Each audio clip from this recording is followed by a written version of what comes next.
It's fall here in the Pacific Northwest, and that means pumpkin spice. I'm Marcy McDonald with Pacific Northwest Suburban Homesteading. Today, Scott and I will show you how to make your own pumpkin spice and a few ways to enjoy it.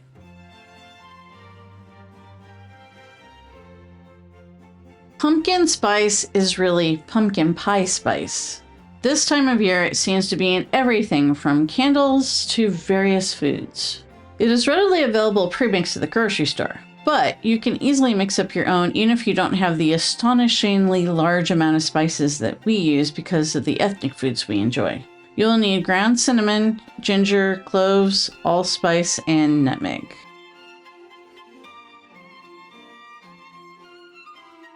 This is a variation off of the spice mix we use for pumpkin pie. So for that variation, we're gonna make a triple batch of it because we're gonna use it on a lot of stuff. So what we're gonna be doing is, we normally need 1 tablespoon of ground cinnamon. We're gonna do 3 because we're doing a triple batch.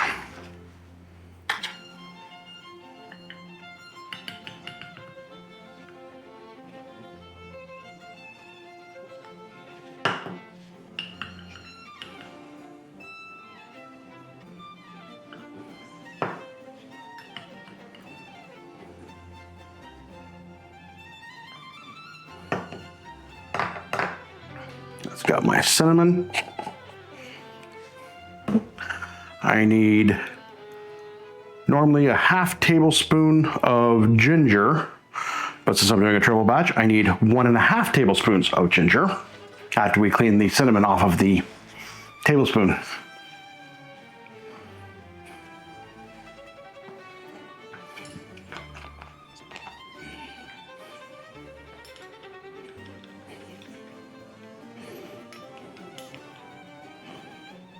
Really need to start buying ginger in the large enough container. It's in the half pints.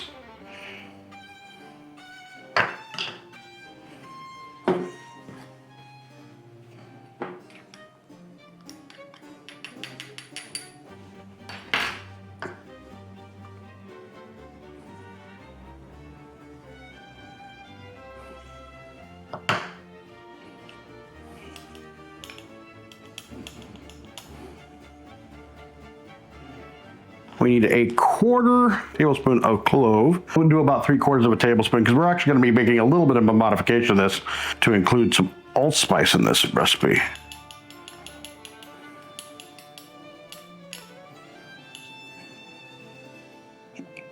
That's about right. Then we're going to do a little bit of allspice, 3/4 of a teaspoon of allspice. Not tablespoon, because we just want a little bit of allspice to kind of modify the flavor of the cloves. And then the almighty nutmeg. Don't buy this pre-ground. Get yourself a little nutmeg and a microplane grater. So much better this way. Although it does take a little bit of coordination to grind it without grinding your hands, or in my case, my fingers.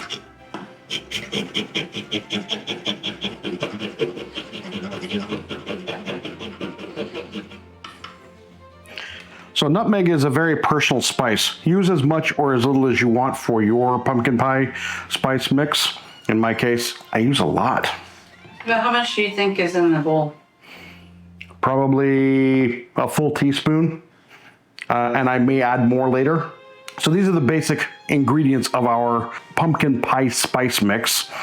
I'm just going to take them all, mix them into one bowl, and then I'll put it into a half-pint container that we can dish up out of as we do the different pumpkin spice extravaganza we're going to do today.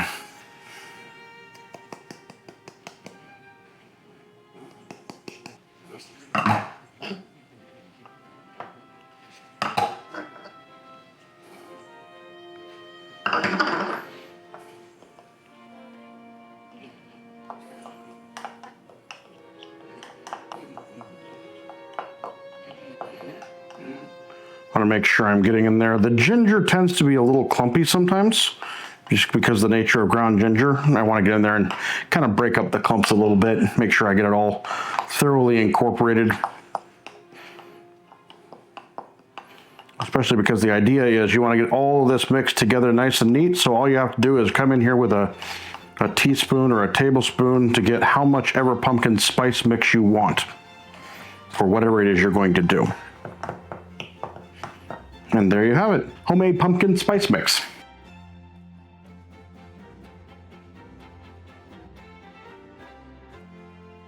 So one of the things we're going to do with our newly created pumpkin spice mix is make pumpkin spice pudding. This is a kind of an instant pudding recipe. It is something you cook on the stove, so it's not like instant, but it doesn't require you to do any type of tempering of eggs or anything like that. So it's just a quick, straightforward pudding. We've got a quarter cup of pumpkin, because you can't have pumpkin pie pudding without pumpkin. We have a quarter of a cup of cornstarch. We have 6 tablespoons or a quarter cup plus 2 tablespoons of brown sugar. I'm going to take a couple of teaspoons of our pumpkin spice mix, a tablespoon of butter, 1/8 of a teaspoon of salt, a whole teaspoon of vanilla, and our nutmeg so that we can add a little bit more ground nutmeg. The star of this show here is evaporated milk. This is the cheat. This and cornstarch are the cheat to make quick, relatively easy, instant pudding at home without having to buy it in a box. All of this stuff is going to go over to the stove. Did you say how much water? Oh, half cup of water. As I said before, the star of this show is our evaporated milk. On the top of this can, it says shake well. Shake well. And then I like to use one of these little old-fashioned church keys to open these up. You can open it up with a can opener. It doesn't really matter. The object is to put the milk in there.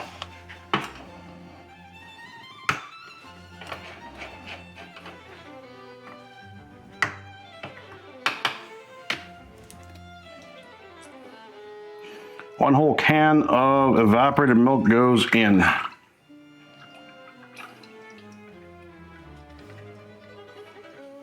And then to that, we're going to add our half cup of water. And then we're going to turn our heat on and add most of the rest of our ingredients. We're going to add our pumpkin and our sugar and our cornstarch. And we want to whisk to incorporate this nice and cleanly together. Once we've got it all mixed up, then we'll add our pumpkin spice to it.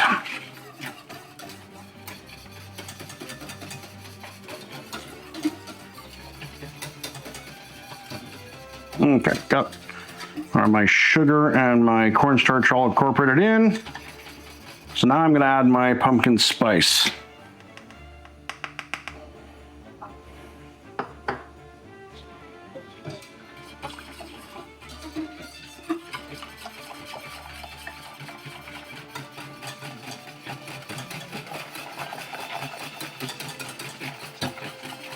That smells good already. So the trick with this pudding, you don't want it to quite boil, but you want to get it nice and hot, because what you want to do is activate the cornstarch so it'll act as a thickening agent. Once it starts starting to really seriously thicken up, then we'll add in our butter and our vanilla. Oh, I do need to add our salt.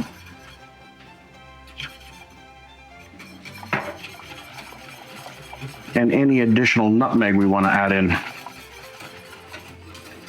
I put it at kind of medium high to start, and as it starts to heat up, I'll want to reduce it down. Once it starts to get really good and thick, I'll reduce it down to a lower temperature before I put in the last of my ingredients. But before I get too much more excited on this, I want to do a sample for spiciness levels. Okay, it needs a little bit more spice, but not a lot more spice. So I think what I'm going to do is add another, about a half tablespoon. There we go.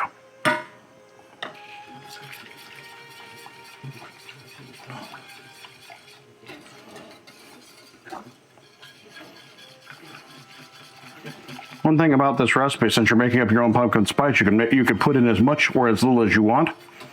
We tend to like our pumpkin pie double spiced. If you watched the channel, you actually saw my mom make it. And that's starting to thicken up very, very nicely. So this is what we should be seeing as it thickens up. The cornstarch is activating, and it's really turning it into an actual pudding right there in front of our eyes. Now that it's starting to thicken up really, really good, I'm just going to go ahead and shut the heat off. And then I'm going to add my tablespoon of butter. Come on, get in there.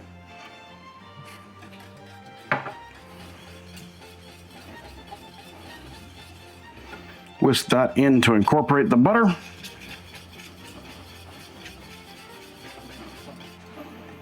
This smells amazing already.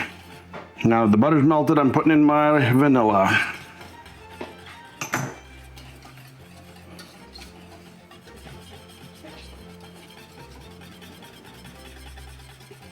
And that's it. Now we transfer this to some half-pint jars, put some lids on them, and stick them in the fridge to let them cool. All right, so I have 4 1/2-pint jars here. I'm just going to transfer this in to those roughly equally.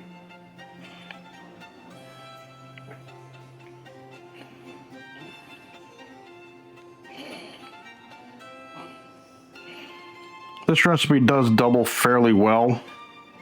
So if you want to make more pudding for a larger group, you absolutely can.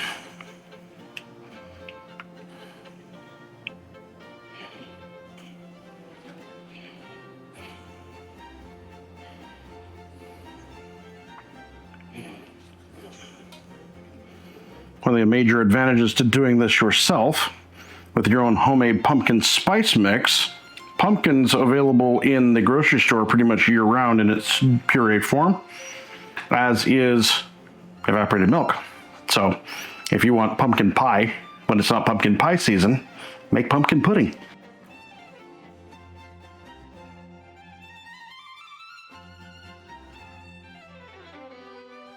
In our research for things to do with pumpkin spice, my beautiful wife Marcy came across a Russian orange spice tea recipe. It reminded me a lot of something I used to drink when I used to go skiing as a much younger person. Hot tang. It sounds weird, but it actually is pretty good. And so I'm actually going to try to recreate it using a much more diabetic friendly version of an orange electrolyte mix. Instead of using this, you can use 2 teaspoons of tang crystals plus 2 teaspoons of lemonade mix, or however much you like. You can also use fresh juices to taste. And black tea and some of our pumpkin spice mix that we made up. So let's do this first. Let's get the tea brewing. And I kind of like relatively strong tea, so I'm going to do an entire teaspoon in a tea ball.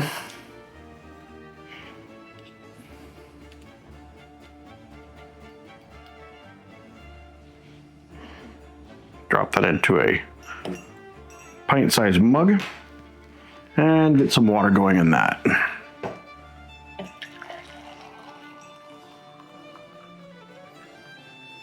There we go. Now I'm going to let that steep for 4 minutes because that's how strong I like my tea. Tastes vary. Steep yours for however long you want.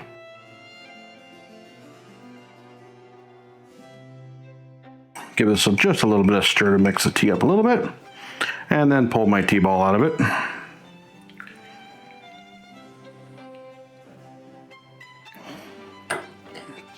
Now the recipes we were looking at called for tang. Tang is wonderful, but it's got a little bit too much sugar for me. So I'm going to use a little of this zero sugar electrolyte water. It's got a little bit of carbonation in it, so it's going to bubble up really, really cool with the hot water because sodium bicarbonate really reacts well in hot water, as you can see. Let that dissolve just a little bit, and then I have to decide how much of my pumpkin spice I'm going to put in this. Empirical evidence suggests that I should go for maybe a little bit less than 1/4 of a teaspoon, but I like it good and spicy, so that's probably what I will shoot for, is a little bit less than 1/4 teaspoon.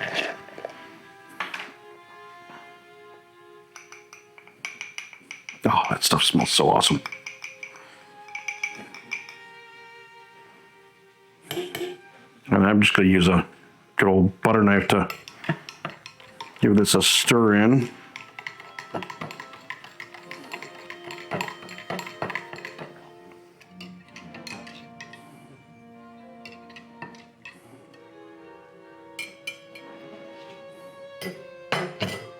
right. Give this a sample and see how it came out, because it smells really cool.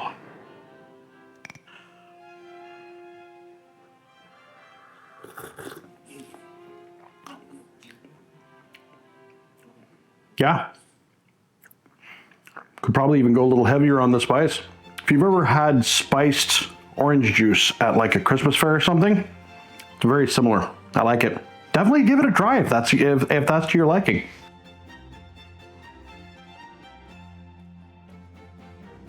This is a pumpkin spice variation on a good old-fashioned classic winter cocktail, hot buttered rum. Done in a single serve because you never make enough batter. You always end up with more batter than you can actually use. So I'm just doing a single serve of hot buttered rum. I've got myself 1 teaspoon of butter. I've got myself 1 teaspoon of brown sugar, lightly packed. I've got some hot water, and I've got some rum. Pretty much all you need to make hot buttered rum. I'm gonna go ahead and put my sugar and my butter in the bottom of my mug. And then I'm going to add into that 2 ounces of the rum of my choice. In this particular case, I'm using a local rum distilled here in Oregon by a wonderful distillery. This particular rum is a little warm. It's at the 100 proof rank, so I am not making a drink for the weak at heart. And I'm going to put 2 ounces of aged rum into this. And then 1 cup of hot water. If I can, there it is. There we go. That is the basics of a hot buttered rum right there. You usually throw some other spices in. In this particular case, I'm going to use our handy dandy pumpkin spice mix here. And I am going to throw in a heaping quarter teaspoon of this stuff because I like the spice. I like how it works well with the rum and the butter.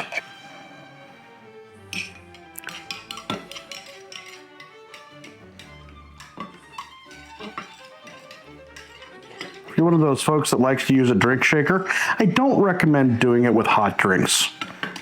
It can be unpleasant on the hands. There we go. Pumpkin spice version of hot buttered rum. Made single serve.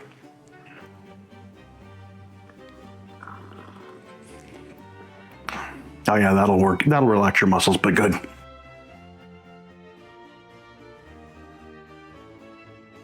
For the final use of our spice, I'm going to make spiced tea. This is a variant on a chai latte. Using this spice mix, it's the same basic principle. You have your tea, you have sugar, you have milk or cream or what have you. First, we need to brew our tea. You can use tea bags if you like. I generally use loose leaf because that's my preferred form, though I do a lot of the bag tea too. I'm just doing a small 8-ounce cup. So I'm gonna use about a ½ teaspoon of the loose tea. Already boiled my water. Oops, kind of overfilled that a little bit, but that's okay because the tea leaves will soak up a lot of the water. So we give that a few minutes. You could add your spice mix directly to your tea, but I think this way we have less chance of the volatile oils coming off of it with the boiling water, so it's cooled a smidge before we actually add the spicing. So you have the most pungent version of it. I mentioned that we add sugar. So normally I drink black tea, just black. I don't add sugar or milk to my tea most of the time. And when I do add sugar, I usually just use white sugar. but you can also use honey. Honey would go really nicely with this particular spice mix. You might also use brown sugar.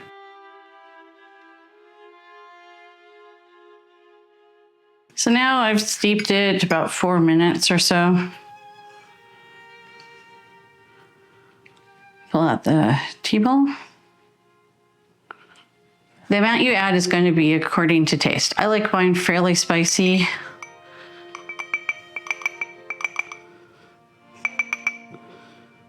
So I'm going to want about a ½ teaspoon of the spice mix. And I'm going to add my sugar. Like the spice, this is to taste. I like mine sweet, but not incredibly sweet.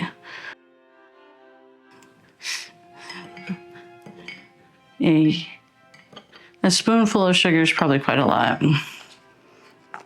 This is a treat. I don't normally add sugar. I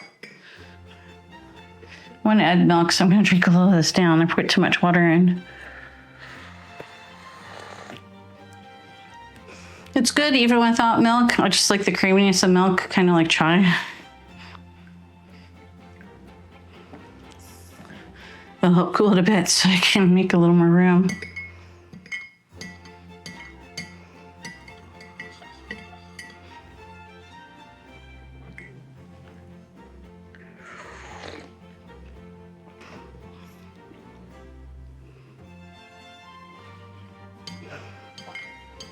The spices will settle down, so you will want to stir it or swirl it as you go, so you don't end up with the sludge at the bottom.